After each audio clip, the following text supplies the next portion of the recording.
rendiez compte, c'est que, en réalité, et pour faire simple, ne vous laissez pas avoir sur un point. Nous sommes tous responsables de ça. Ce qui advient aujourd'hui, on peut cracher sur le système et dire que fondamentalement, il est responsable, c'est Macron, et c'est vrai. Pour autant, nous sommes tous collectivement responsables de ce qui est advenu.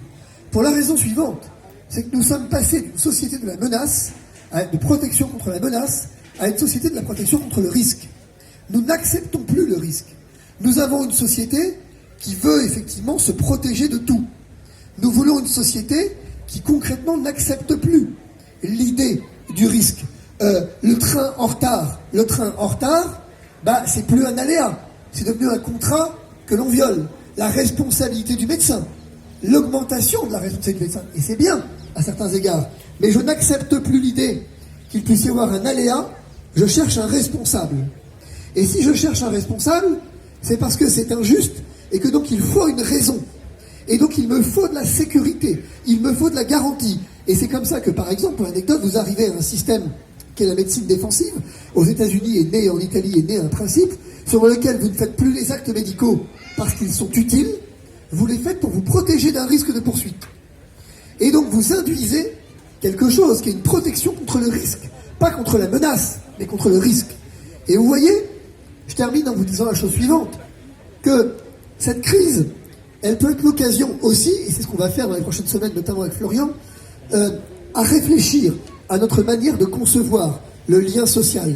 Ça peut être intéressant de se dire, on va analyser ce qui s'est passé durant un an, pragmatiquement, et aussi comment lutter.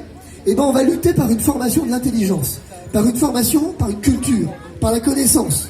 On va effectivement, je sors là d'une conférence par exemple avec des ados, je le dis tout à l'heure, où pendant 1h30, on a décrypté ensemble les manières de faire un choix. Comment on fait un choix? Comment est-ce que concrètement dans la vie, quand on a 16 ans, on fait un choix? Et ensuite, comment on l'applique, ce choix au vaccin ou à autre chose? Je crois que c'est ça l'enjeu. Contrôle social, oui, bien sûr, mais ça dépend que de nous en fait.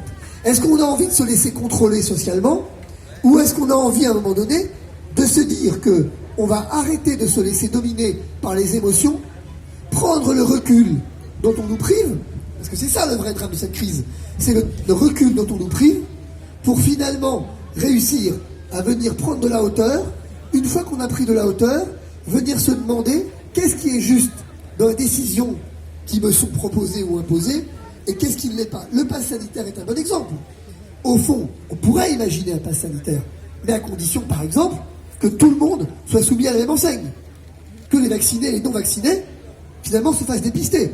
Ce serait logique. Enfin, pourquoi pas? Je veux dire, c'est pas la meilleure méthode, mais on pourrait l'imaginer.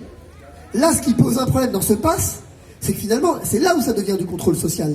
C'est qu'au fond, quand on détache ça de la finalité, ça devient du contrôle social.